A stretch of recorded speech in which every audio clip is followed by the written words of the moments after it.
Semuanya? Semuanya baik-baik?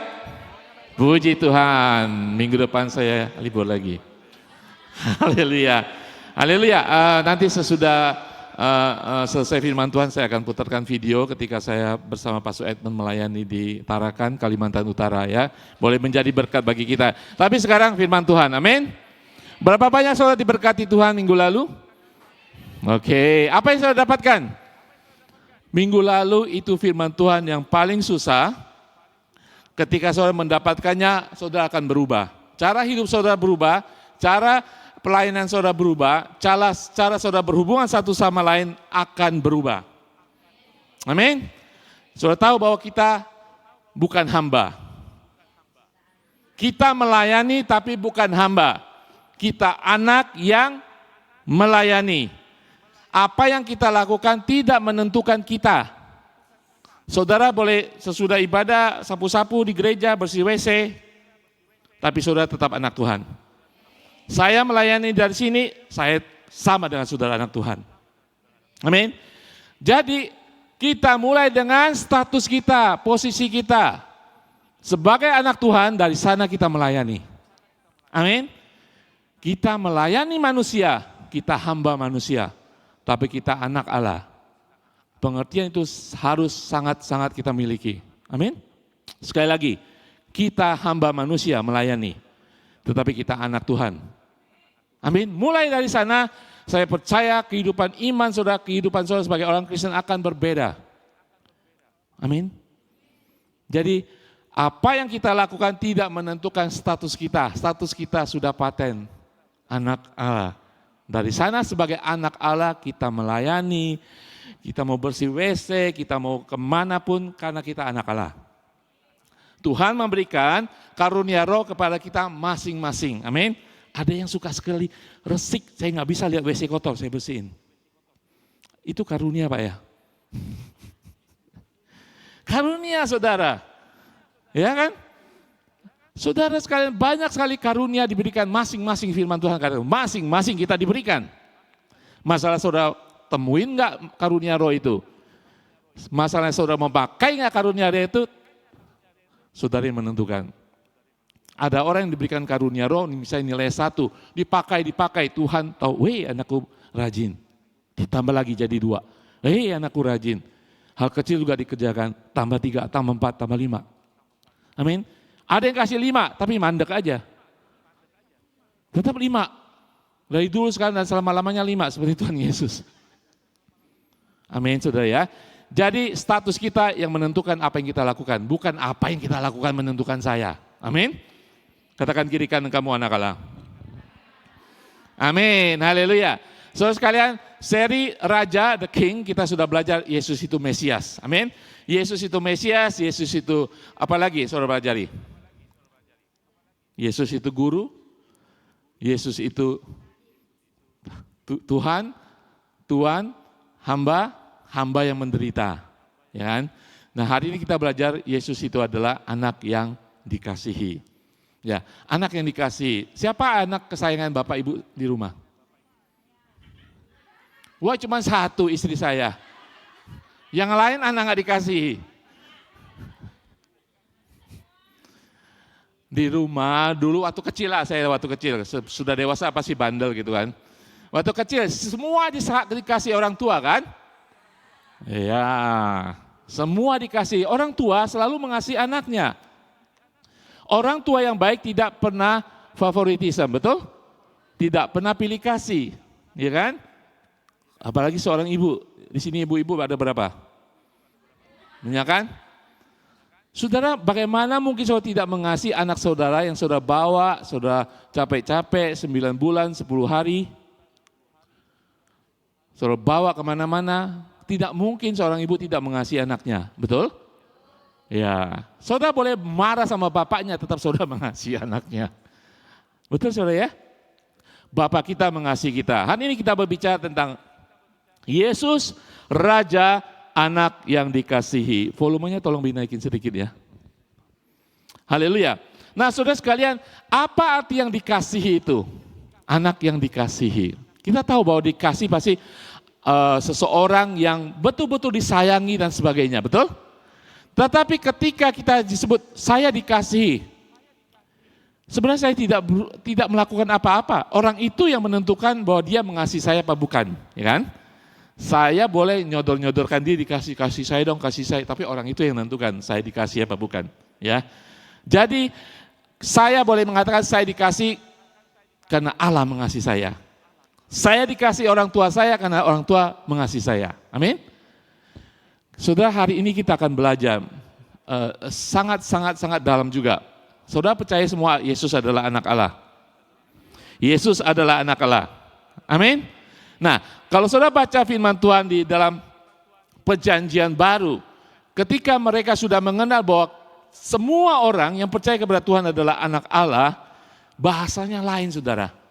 Bahasa surat-surat dalam surat Petrus, terutama surat para rasul dan perjanjian baru berbeda ketika dia address kepada jemaat, dia address kepada seseorang, ada satu kata yang berbeda. Saudaraku yang kekasih, gitu kan? Betul saudara ya? Bagaimana saudara mengadres satu sama lain?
Saudara Kristus. Amin.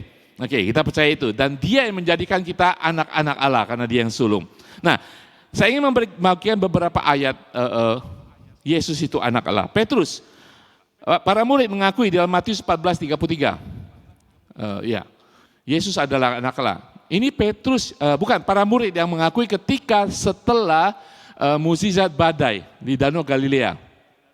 Dan orang-orang yang ada di perahu itu menyembah dia, katanya, sesungguhnya engkau anak Allah. Setelah mereka melihat Yesus melakukan mukjizat, meredakan badai. Oke? Dan kemudian di dalam Matius 27 ayat 49 mengatakan, ini ketika Yesus disalib, ya. Ini bukan murid, ini kepala pasukan orang Romawi. Kepala pasukan dan prajurit-prajurit yang menjaga Yesus menjadi sangat takut ketika mereka melihat gempa bumi dan apa yang terjadi. Lalu mereka berkata apa? Sungguh ia ini adalah anak Allah. Itu bukan orang Yahudi. Itu pasukan dan para prajurit yang saat itu sedang menghukum Yesus. Mereka mengaku Yesus adalah anak Allah. Apakah saudara mengaku Yesus adalah anak Allah? Amin. Kalau saudara nggak ngaku, iblis pun mengaku. Next. Slide berikutnya please. Oke. Dari banyak orang keluar juga setan-setan sampai berteriak ketika Tuhan Yesus mengusir para setan. Setan itu berteriak, engkau adalah anak Allah. Lalu ia dengan keras melarang mereka. Yesus melarang iblis. Jadi Yesus punya otoritas sebagai anak Allah. Melarang iblis untuk mengakui berkoar-koar. Kenapa? Karena belum waktunya kita tahu ya. Tapi yang intinya adalah iblis pun mengaku bahwa Yesus adalah anak Allah. Seberapa sering saudara mengaku Yesus anak Allah? Oke. Saudara, Yesus adalah anak Allah. Saya membuktikan bahwa semua murid, orang asing, iblis itu mengakuinya. Dan kemudian saya katakan, Yesus tidak hanya sekedar anak Allah. Nah, hari ini kita belajar Yesus anak Allah yang dikasihi. Kita belajar bacaan utama hari ini dalam Matius 3 ayat 16-17. Tidak hanya anak Allah, tetapi anak Allah yang dikasihi. Apa bedanya Pak Suhari? Saudara, kita belajar hari ini, apa yang dimaksudkan yang dikasihi itu? Oke, karena anak Allah kita percaya semuanya. Oke, kita baca. Ketika Tuhan Yesus sesudah dibaptis, dia keluar dari air. Sesudah dibaptis, Yesus segera keluar dari air. Pada waktu itu juga langit terbuka dan ia melihat Roh Allah seperti burung merpati turun ke atasnya.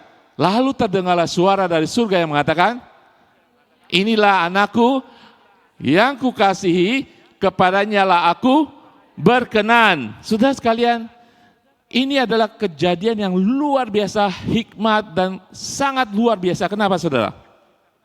Tidak hanya Allah Roh Kudus. Allah itu kelihatan dalam bentuk Allah Roh Kudus, dalam bentuk merpati. Tidak hanya kelihatan tetapi terdengar.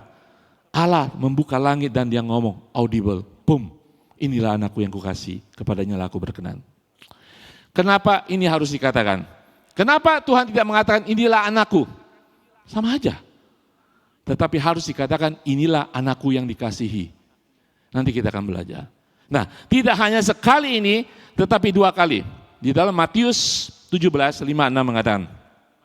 Saudara tahu cerita ini, ketika Yesus dimuliakan di atas gunung, transfigurasi, inilah ayat 5, ayat 6 mengatakan, dan tiba-tiba sedang ia berkata-kata, turunlah awan terang menaungi mereka, dan dari dalam awan itu terdengar suara yang berkata, inilah anak yang kukasihi, kepadanya lah aku berkenan. Ada tambahan, dengarkanlah dia. Mendengar itu tersungkurlah murid-muridnya, dan mereka sangat ketakutan. Ada 3 murid di situ. Saudara tahu ketika Yesus ingin berdoa, dia bawa 3 murid, siapa tahu?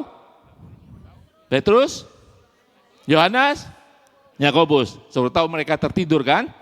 Dan ketika mereka bangun, dia melihat Yesus dalam bentuk kemuliaannya. Dan ada siapa di samping kiri kanannya? Musa dan Elia. Oke. Nah, yang saya ingin tekankan bahwa sini kembali Tuhan mengatakan inilah anakku, tidak stop di sana. Tetapi yang kukasihi, kepadanya lah aku berkenan. Kenapa Tuhan harus mengatakan inilah anakku? Sebenarnya sudah cukup. Yang kukasihi. Saudara, Allah dengan luar biasa meneguhkan Yesus. Di sini adalah tidak hanya peneguhan dari Allah Bapa, tetapi ini adalah konfirmasi buat kita, umatnya. Lu tahu ketika dia secara audible mengatakan itu, ada suara audible, dan juga kelihatan burung merpati itu meneguhkan Yesus. Kenapa Yesus perlu diteguhkan? Karena Yesus pada saat itu akan memulai pelayanannya. Yesus sebagai manusia diteguhkan bahwa dia adalah anak yang dikasih oleh Bapa di surga. Amin. Dan juga seperti pengumuman, konfirmasi, peneguhan bagi semua orang yang mendengar dan melihat pada waktu itu. Bahwa dia adalah anak Allah. Amin. Tidak hanya anak Allah tetapi yang dikasihi oleh Tuhan. Artinya apa saudara? Bahwa Yesus adalah anak Allah yang dikasihi dan kepadanya yang berkenan. Bahwa ada peneguhan dari Bapa dan konfirmasi bagi manusia. Amin. Hari ini kita belajar sesuatu. Tidak hanya Yesus anak Allah, tetapi yang dikasihi. Bagi kita semuanya, kita harus tahu bahwa Yesus tidak hanya sekedar anak Allah, tetapi anak Allah yang dikasihi. Kenapa? Kalau kita menjadi anak Allah, kita juga dikasihi. Amin. Kalau Yesus dikatakan oleh Bapa di surga, anak Allah yang kukasihi, kepadanya lah aku berkenan. Ketika kita percaya kepada Yesus, kita menjadi anak Allah yang dikasihi dan juga berkenan di hadapan Bapa. Itu intinya kita hari ini belajar. Amin. Sekarang bagaimana dengan kita yang percaya? Apa yang terjadi dengan kita ketika kita percaya kepada Yesus? Ada 3 hal yang saya bagikan. Pertama, kita dikaruniakan status kekasih Allah. Ada amin saudara? Pertama kita belajar bahwa kita dikaruniakan status sebagai kekasih Allah. Katakan kiri kanan, kamu adalah kekasih Allah. Amin. Oke, kita lihat dalam Yohanes. Status. Saya nggak peduli status dunia saudara. Saya tidak peduli status dunia saudara. Oke? Saya pernah di awal hidup saya di SMP, saya tidak punya status sebagai anak. Kan? Banyak saudara mengerti, saya anak lahir di luar nikah. Ya, surat lahir pun nggak ada, surat kenal lahir, status nggak ada saudara. Tetapi saya menemukan Bapa, saya menjadi anak Bapa. Apapun status saudara, apapun yang saudara miliki saat ini, status yang utama saudara anak Allah yang dikasih Allah. Saudara kekasih Allah, amin. Oleh Kristus status kita apapun di dunia dirubahkan. Dulu lebih parah lagi kita status adalah anak iblis. Jangan lihat kiri kanan. Sudah enggak ada di sini. Amin. Status kita adalah anak Allah, kekasih Bapa di surga. Amin. Nah, kita lihat Yohanes. Oleh karena Yesus. Dan aku telah memberikan kepada mereka kemuliaan dan engkau berikan kepadaku, supaya mereka menjadi satu sama seperti kita adalah satu. Aku di dalam mereka dan engkau di dalam aku, supaya mereka sempurna menjadi satu agar dunia tahu bahwa engkau telah mengutus aku dan bahwa engkau mengasihi mereka sama seperti engkau mengasihi aku. Kita baca tadi Matius, Allah Bapa harus membuka langit dan ngomong, inilah anak yang kukasihi. Sama seperti Bapa mengasihi aku, Yesus katakan, engkau Bapa juga mengasihi mereka. Saudara adalah kekasih Bapa. Allah mengasihi saudara. Status saudara berbeda. Amin. Saudara mengerti ini? Yesus memberikan konfirmasi kepada kita yang percaya kepada Dia bahwa Allah Bapa pernah mengatakan Dia mengasihi aku, Yesus. Sekarang sama seperti engkau mengasihi aku, engkau mengasihi mereka. Bagi kita yang percaya kepada Yesus. Amin. Slide berikutnya saya ingin menjelaskan sesuatu. Ya. Yang kedua, kita diterima sebagai kekasih. Tidak hanya kita saudara punya status, kita diterima. Katakan kiri kanan, kita diterima. Amin. Sebagai kekasih Allah, ketika Allah, perhatikan, ketika Allah mengucapkan inilah anak yang kukasihi, kepadanya lah aku berkenan. Oke, perhatikan. Apakah Yesus sudah memulai pelayanan? Apakah sudah melakukan mukjizat? Belum kan? Jadi ketika Allah mengatakan inilah anakku yang kukasihi, bukan pelayanan Yesus, bukan mukjizat yang Yesus lakukan, bukan apapun yang dia lakukan, tetapi karena dia adalah anaknya. Sekarang saudara, bagi saudara dan saya, sebelum saya masuk poin kedua, saudara-saudara tidak usah melakukan apa-apa untuk mencapai kekasih Allah. Saudara di dalam nama Tuhan Yesus sudah menjadi kekasih Allah. Dengan status kekasih Allah, sama dengan khotbah yang lalu, dengan status kekasih Allah, sebagai anak Allah kita melakukan pelayanan. Sangat berbeda pemikirannya. Saudara tidak usah mau disayangi Tuhan untuk melakukan pelayanan, penginjilan, memberikan segala sesuatu kepada gereja untuk disayangi Tuhan. Tidak usah, boleh juga saudara melakukan itu. Saudara lakukan, tidak lakukan, Tuhan tetap menjadi kekasih saudara. Itu sangat berbeda bukan? Yesus tidak melakukan apa-apa, belum melakukan apa-apa. Tuhan sudah mengatakan ini anak yang kukasihi. Sesudah itu Yesus melakukan banyak hal. Sesudah saudara menjadi kekasih Tuhan Yesus, kekasih Allah, dikasih Tuhan, saudara harus melakukan banyak perkara. Tapi bukan untuk mencari status. Status saudara sudah permanen, dikasih Allah. Amin. Haleluya. Saudara sekalian yang kedua, kita diterima sebagai kekasih Allah dalam Kristus. Kita diterima saudara. Di dalam Efesus 1:5-7 mengatakan, dalam kasih ia telah menentukan kita dari semula oleh Yesus Kristus untuk menjadi anak-anaknya sesuai dengan kerelaan kehendaknya, supaya terpujilah kasih karunia-Nya yang mulia, yang dikaruniakannya kepada kita di dalam Dia, di dalam Yesus yang dikasihinya. Kata dia atau Yesus yang dikasihinya sama ketika Allah membuka langit dan mengatakan, inilah Yesus, inilah anakku yang kukasihi. Sama itu, katanya yang dikasihi itu sama. Sebab di dalam dia dan oleh darahnya kita beroleh penebusan, oleh pengampunan, yaitu pengampunan dosa menurut kekayaan dan kasih karunia-Nya. Amin. Kita diterima, kata dikaruniakan itu, we are accepted, diterima di dalam Yesus yang dikasihi. Sekali lagi, kenapa kalimat ini tidak hanya kita diterima di dalam Yesus karena kita percaya kepada Yesus? Kenapa firman Tuhan ini harus dikatakan kita diterima, dikaruniakan kepada kita di dalam Dia yang dikasihinya, beloved. Agar kita ketika kita diterima di dalam Yesus, kita masuk dalam orang-orang bagian kerajaan surga, anak-anak Allah yang juga dikasihinya. Wah, luar biasa kalau saudara mengerti ini. Bukan hanya kita diterima di dalam Yesus, oh saya percaya Yesus, diterima Tuhan Yesus. Tetapi firman Tuhan tadi ingin menegaskan bahwa kita semua dikasihinya. Amin. Kata dikaruniakannya itu adalah karito. Saudara tahu bahwa kata grace, kasih karunia itu karis. Karito, dikaruniakan, diberikan, make accepted, diterima, atau highly favor. Mendapat perkenanan yang luar biasa dari Tuhan. Yang tadi dikasihi, beloved itu agapao, anakku yang agapao. Agapao itu kita tahu kata dasarnya dari agape, ya, agape yang dikasihi. Jadi kita diterima, katakan karito. Kita adalah generasi karito, saudara. Jangan pikir kari dulu. Kita adalah generasi karito. Generasi yang highly favor, mendapat perkenanan Allah. Amin. Karena kita di dalam Yesus yang dikasihinya.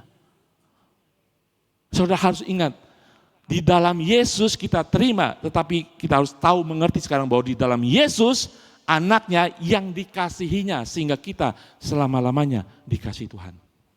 Highly favor, selalu mendapat perkenanan daripada Tuhan. Dimulai dari situ, saya harapkan, saya doakan, revival terjadi kalau kita mengerti ini, saudara akan melayani, saudara akan memberi waktu saudara, karena saudara sudah adalah generasi karito. Bukan generasi budak pengemis lagi di hadapan Tuhan. Bukan generasi yang cari muka di hadapan Tuhan. Orang agamawi cari muka di hadapan Tuhan. Saya melakukan pelayanan, ya kan? Saya beramal supaya selamat, supaya masuk surga. Saudara mengerti itu? Itu agamawi. Seluruh agama adalah agamawi. Orang Kristen bukan agamawi. Orang Kristen adalah orang yang percaya kepada Tuhan. Bukan agamawi, tetapi hubungan kita dengan Tuhan. Apa hubungan kita? Dia, di dalam Dia yang dikasihi, kita diterima. Amin. Ini akan mengubah cara hidup saudara. Hubungan saudara dengan keluarga saudara, hubungan saudara dengan majikan saudara, atasan saudara akan berubah kalau saudara mengerti status saudara dikasih Tuhan. Dia mau ngomel, dia mau cerewet. Selama ini saya dapat komplain cerewet. Jarang yang baik. Biasanya yang baik nggak diceritakan. Ya kan? Betul ya? Betul apa? Betul? Nggak apa-apa. Yang baik, yang cerewet, yang jahat, terima. Saudara tidak akan diubahkan status saudara.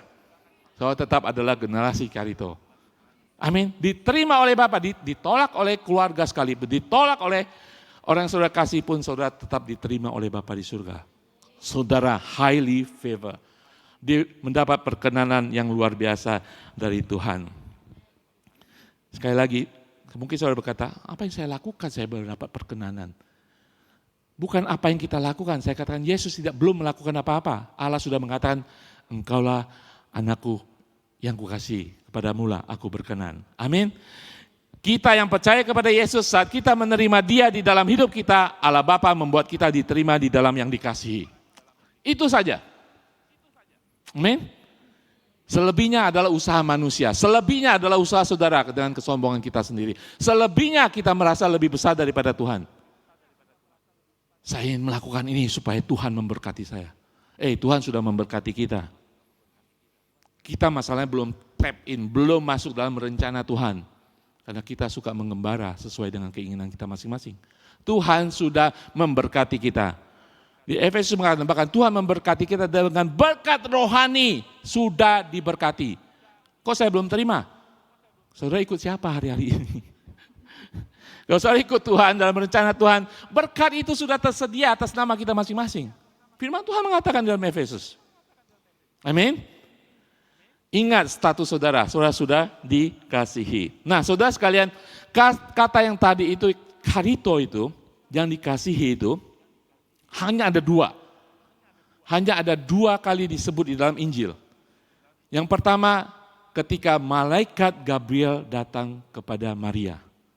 Saudara tahu di dalam Lukas, nggak ada di atas, Lukas 1 ayat 12 mengatakan, 28 mengatakan, ketika malaikat itu masuk ke rumah Maria, ia berkata, salam hai engkau yang dikaruniai Tuhan, menyertai engkau. Itu kata yang sama. Ketika Allah datang kepada Maria, engkau yang dikaruniai. Hanya dua tempat. Efesus mengatakan bahwa kita di dalam yang dikasihi, Yesus yang dikasihi, kita dikaruniai. Oke? Nah itu kita belajar hari ini bahwa kita sangat berarti di mata Tuhan. Amin. Apapun yang saudara alami, saudara sekalian tetap kita adalah generasi karitos yang dikasih highly favor.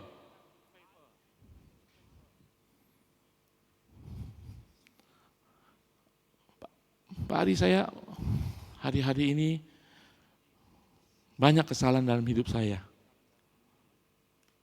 Saya melakukan banyak dosa, saya meninggalkan gereja. Apakah saya masih karitos? Masih diberkati Tuhan? Amin.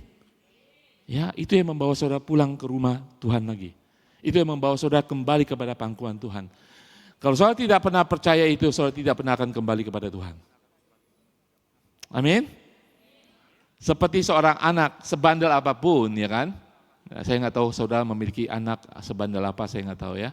Hari-hari ini anak-anak di Indonesia ketika tumbuh dewasa kita harus hati-hati kan? Tetapi mereka tetap adalah anak saudara kan? Ya, saya mengerti banyak anak ibu-ibu di sini bercucuran, belum darah ya. Keringat, air mata, balik-balik keringat lagi, air mata lagi untuk membiayai anak karena itu adalah anak saudara, betul? Ya kan? Memang kita perlu hikmat untuk mendidik anak kita, tetapi hati ini selalu memandang mereka sebagai anak yang kita kasihi. Betul? Ya, saya kayau semua ibu-ibu ada sini. Kayau semuanya, amin. Karena saudara mengasihi anak-anak saudara, terlebih Bapa di surga. Saudara masih adalah anak-anak semua.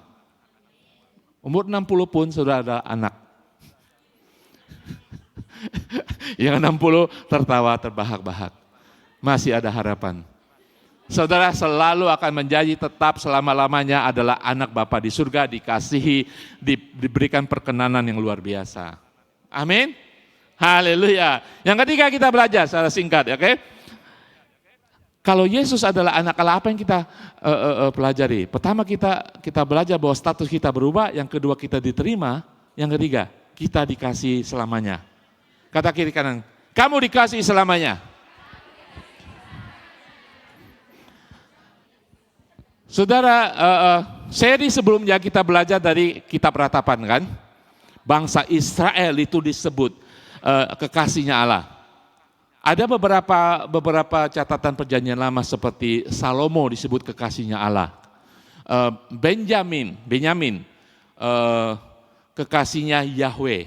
Israel secara bangsa adalah kekasihnya Allah, karena itu adalah bangsa pilihan. Saudara tahu Israel tidak pernah benar. Ketika Lamentation, kitab Ratapan kita tahu bahwa Tuhan murka atas mereka. Ya kan?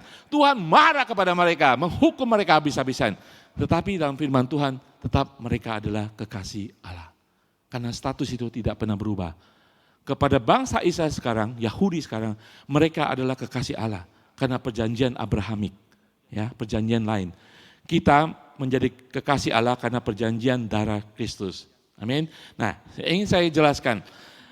Israel adalah kekasih Allah. Kita semua adalah kekasih Allah. Oke, kenapa? selamanya. Ini adalah meterainya. Yesus ketika disalibkan, kita tahu ada pertukaran kita dengan Tuhan. Yesus adalah anak yang dikasihi, kepadanya Allah berkenan. Ketika kita menerima Tuhan Yesus di kayu salib, terjadi pertukaran dengan Tuhan. Kita menerima kebenarannya, dia menerima segala dosa dan kesalahan kita. Amin. Dia dihukum, kita menerima pengampunan. Oke? Dan dia yang dikasih Bapa, kemudian kita menerima. Seakan-akan Tuhan mengatakan, inilah anak-anak yang kukasih, kepada mereka lah aku berkenan. Bukan karena usaha kita, karena Yesus disalib. Saudara tahu bahwa ketika Yesus disalib, semua kesalahan dosa kita ditimpakan kepadanya, Allah Bapa harus memalingkan mukanya dari Yesus, dan dia tidak pernah memalingkan mukanya lagi dari saudara semuanya. Karena saudara sekarang di dalam darah Yesus menjadi kekasih Bapa selamanya. Di dalam Roma 8:37-39 mengatakan, tetapi dalam semuanya itu kita lebih daripada orang-orang yang menang, dan oleh Dia yang telah mengasihi kita. Sebab saya ketika baca ayat ini, Tuhan memberikan sesuatu bagi kita. Kadang-kadang kita merasa kalah, pecundang, kita gagal, karena kita tidak merasa bahwa Dia telah mengasihi kita. Saya tetap kalah. Kalah menang ukuran dunia, saudara. Betul? Hati saudara, apakah saudara tetap menang di hadapan Tuhan? Saudara harus menyadari bahwa Dia telah mengasihi kita. Amin. Nah kemudian kita baca, sebab aku yakin bahwa baik, kita baca bersama-sama, baik maut maupun hidup, baik malaikat-malaikat maupun pemerintah-pemerintah, baik yang ada sekarang maupun yang akan datang, atau kuasa-kuasa baik yang di atas maupun di bawah maupun suatu makhluk lain, tidak akan dapat memisahkan kita dari kasih Allah yang ada di dalam Kristus Yesus Tuhan kita. Haleluya. Tidak ada saudara, tidak ada yang bisa memisahkan kita. Sekali kita menjadi status kekasih Allah, kita dikasih highly favor, tidak ada lagi yang bisa memisahkan kasih itu. Amin. Katakan kiri kanan, engkau selalu tetap akan dikasih Allah.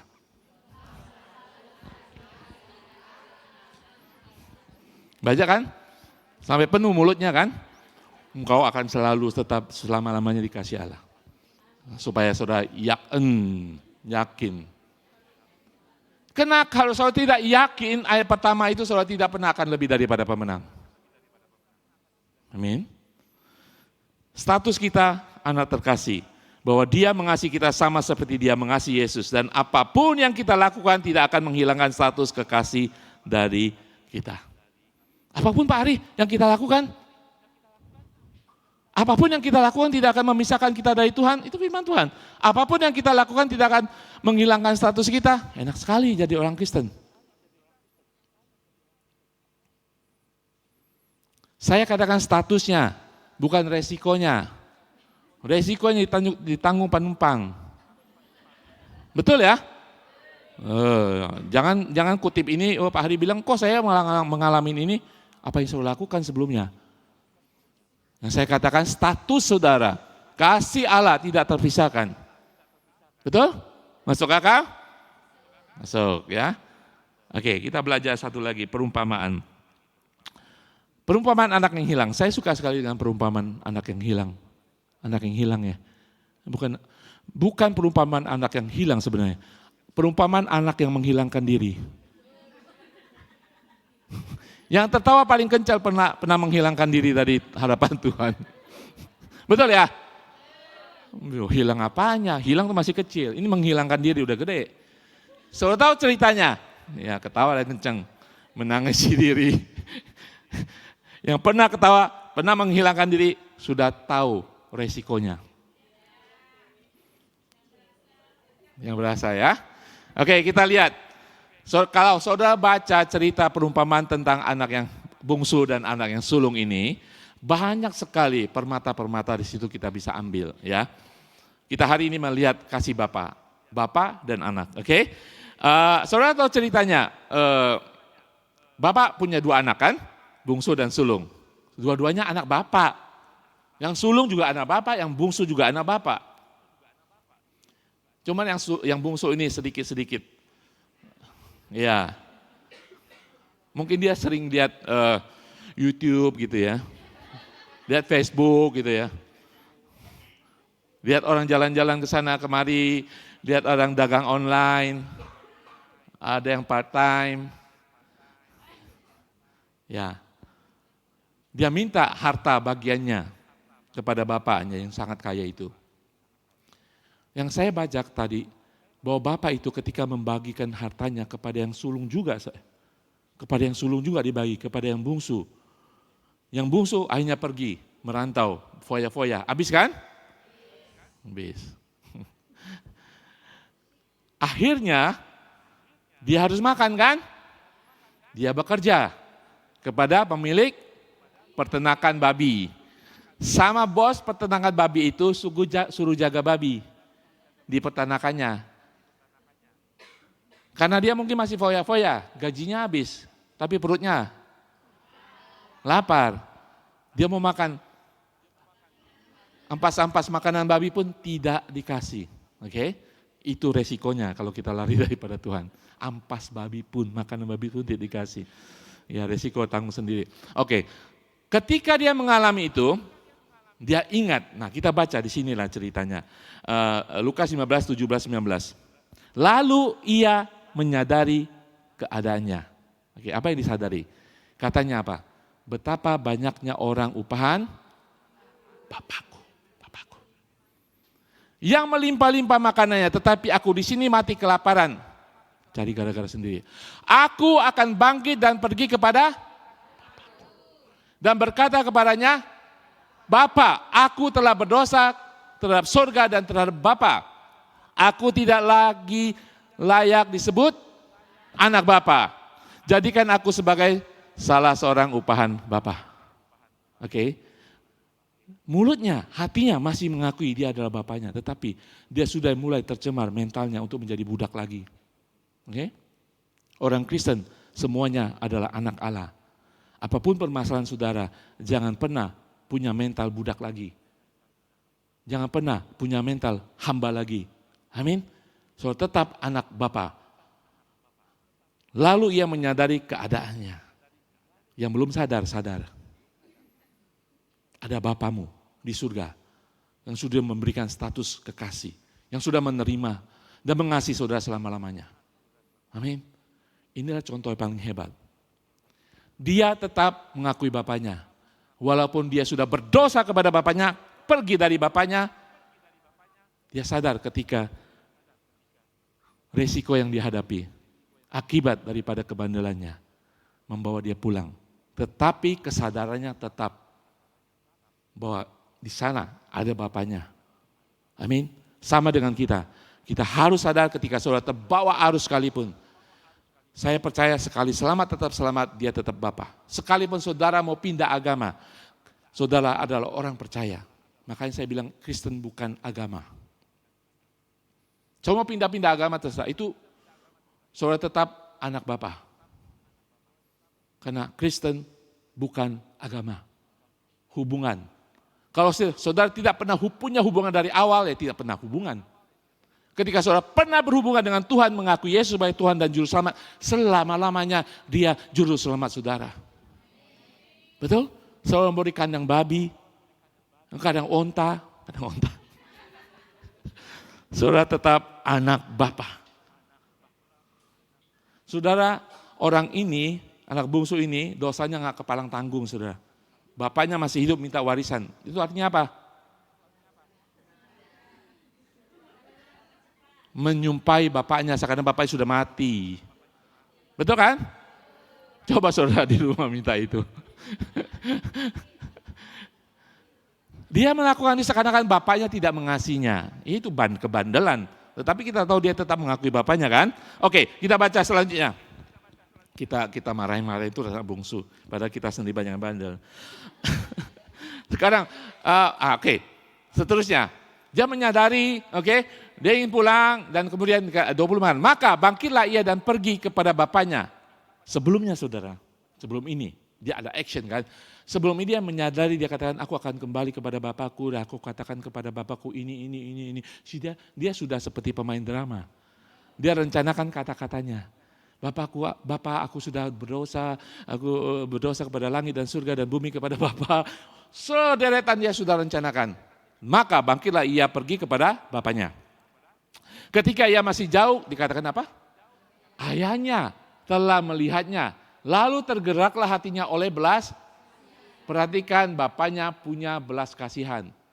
Bapak saudara di surga masih mengasihi saudara.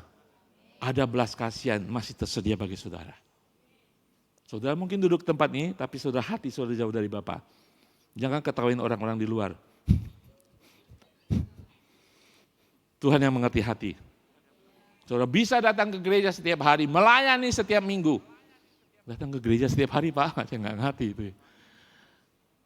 Hati sudah menjauh dari Tuhan, Tuhan yang tahu. Amin. Tetapi saudara lihat, Bapa kita berbelas kasihan. Kasihnya selamanya kepada anak bungsunya yang sudah kabur, yang kurang ajar. Membunuh karakter bapaknya. Dikatakan, lalu tergeraklah hatinya oleh belas kasihan, ayah itu berlari. Saya sering mengatakan, seorang pemimpin, seorang kepala keluarga pada orang timur tengah sana harus mengenakan jubah panjang. Kalau berlari saudara, dia harus naikkan jubahnya. Kalau enggak ya kan logika. Untuk menaikkan jubahnya, dia harus kelihatan dengkulnya, pahanya. Itu kehinaan saudara, bagi seorang pemimpin keluarga. Ya kan? Kayak orang Indonesia bawa sarung gitu kan, ngabuk lari pakai sarung kan. Angkat sarungnya kelihatan kakinya, dengkulnya, sedikit pahanya. Itu kehinaan bagi kepala keluarga. Allah saudara. Ketika dia mengampuni saudara yang dikasihinya, orang dunia akan menghina. Allah macam apa itu? Tuhan mempertaruhkan namanya untuk mengasihi saudara dan saya. Amin. Jadi dia tetap Bapak saudara dikatakan. Dia berlari mendapatkan dia lalu mandi dulu. Bau babi. Betul lah? Betul? Ya kan? Ayo budak-budak mandikan dia. Baunya minta ampun. Artinya apa saudara? Ketika bau babi, ketika belum mandi, anak bungsu itu masih berlumuran dengan dosa. Bapaknya dikatakan apa? Melangkur, mencium. Saudara bisa bayangkan baunya? Saudara ke pasar ya pulang-pulang musim summer bau kan? Bau pasar, bau keringat. Apalagi di kandang babi. Bapaknya mempertaruhkan namanya, lari kepada dia karena belas kasihannya. Saya katakan saudara diterima, status saudara menjadi kekasih Allah, selama-lamanya saudara dikasih Tuhan. Amin. Katain anak itu kepadanya, Bapak aku telah berdosa, dia sudah latihan kan sebelum. Bapak aku telah berdosa terhadap surga dan kepada Bapak dan aku tidak layak lagi disebut anak Bapak. Gua bilang juga apa kau? Kau sumpahin aku berdosa. Sekarang kamu lihat resikonya. Sudah kenyang makan babi? Makan babi. Makan babi sih enak ya. Sudah kenyang makan makanan babi? Bapaknya ngomong itu? Dia mau ngomong itu, dia sudah rencanakan, dia sudah hafal siang dan malam. Bapaknya tidak pedulikan itu. Anaknya pulang sudah merupakan pertobatan. Anaknya pulang sudah mengakui dia sebagai Bapa. Anaknya pulang sudah merupakan bagian daripada kasihnya. Amin. Dikatakan apa? Tetapi ayah itu berkata kepada hamba-hambanya, aduh ini ada punya bapak seperti itu di duniawi? Ada, kecuali bapak yang jahat. Tapi bapak kita di surga adalah seperti itu. Yang sudah kabur, yang sudah mengecewakan Tuhan, lari daripada Tuhan, ketika saudara kembali, Bapa surga akan merangkul saudara, sebesar apapun dosa saudara, dia akan mencium saudara. Karena apa? Belas kasihannya Kasihnya yang diikat di dalam darah Kristus tidak terpatahkan. Amin. Hanya itu saja. Dikatakan, ayah itu berkata kepada hamba-hambanya, lekaslah bawa kemari jubah yang terbaik. Pakaikanlah kepadanya dan kenakan cincin pada jarinya, sepatu pada kakinya. Pemulihan, berbicara tentang pemulihan, dan ambillah anak lembu tambun itu.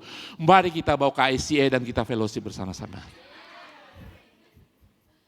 Sembelilah dia, dan marilah kita makan. Dan ini anak kurang ajar, baru pulang. Baru saja pulang.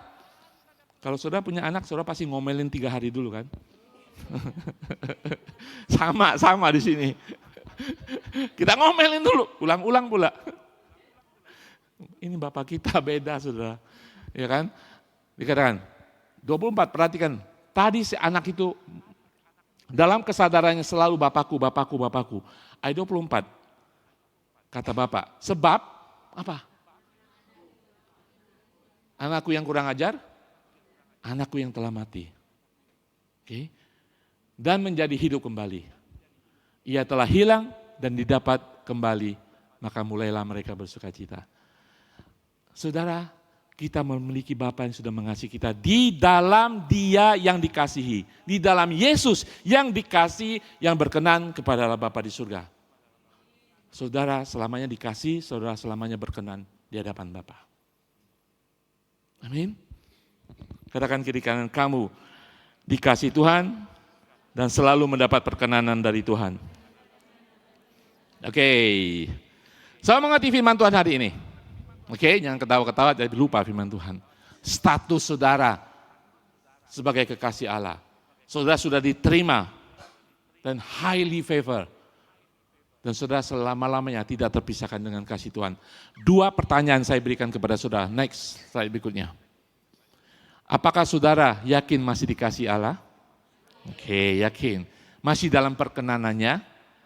Oke, ada waktunya. Satu saat. Saudara akan meragukan itu. Perhatikan, tadi kita baca Matius 3 ketika dibaptis. Hanya beberapa ayat sesudahnya, Matius 4 ayat 3. Lalu datanglah si pencoba itu yang berkata, iblis mencoba Yesus kan, waktu dia puasa. Jika engkau anak Allah, perintahkanlah supaya batu-batu ini menjadi roti. Ada yang aneh nggak saudara? Ini pencobaan iblis kepada Yesus. Hanya beberapa ayat, Allah mengatakan, inilah anakku yang kukasihi, kepadanya lah aku berkenan. Semua orang mendengar, iblis juga mendengar.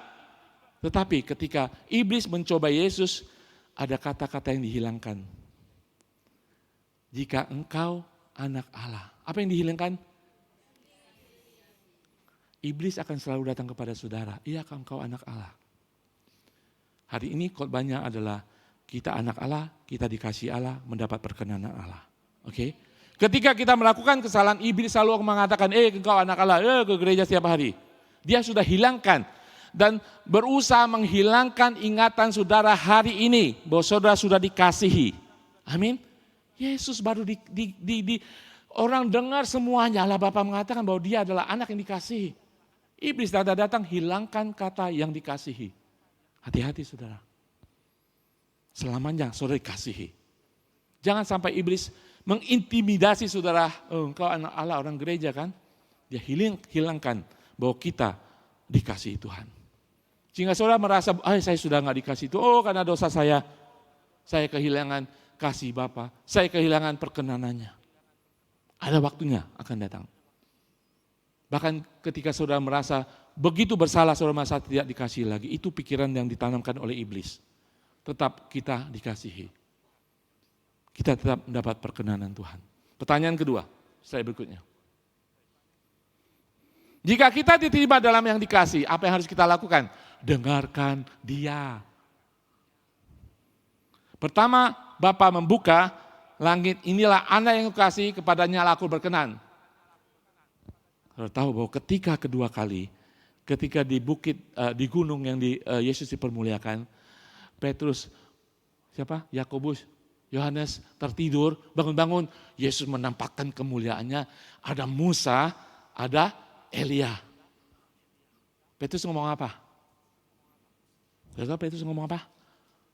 Tuhan, mari kami membuat tent, satu untukmu, satu untuk Musa, satu untuk Elia.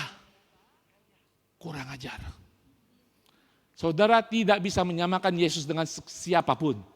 Tidak Musa dengan hukum Tauratnya, tidak para nabi dengan kitab nabinya.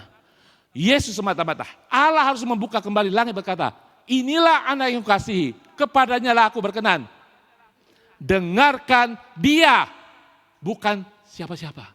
Saudara, kita tidak bisa menyamakan apapun di dunia ini dengan Yesus. Tidak bisa. Tidak bisa mencampurkan adukan firman Tuhan, kebenaran firman Tuhan dengan ajaran apapun. Hari-hari ini kita akan menerima pengajaran bahwa ada firman Tuhan mengatakan, kitab Musa, hukum Taurat, dan kitab para nabi selesai sampai Yohanes Pembaptis. Mulai daripada Yohanes Pembaptis, ketika Yesus melayani, itu adalah berita Injil. Dengarkan dia. Seberapa jauh saudara ketika saudara merasa dikasih Tuhan, sebagai anak-anak kekasih Tuhan, yang selalu dikasih Tuhan, diterima Tuhan, sejauh mana saudara mendengarkan Yesus? Sejauh mana saudara dengarkan dia? Jadi kita tidak baca lagi Alkitab, amin? Kita belajar lagi. Ketika saudara mendengarkan firman Tuhan, supaya masuk dalam pikiran kita dan mengubahkan kita. Dengarkan dia. Kembali saya bertanya, hari-hari ini siapa yang saudara dengarkan? Saya dengarkan khotbah Bapak di YouTube. Oke. Apakah saudara mendengarkan Yesus?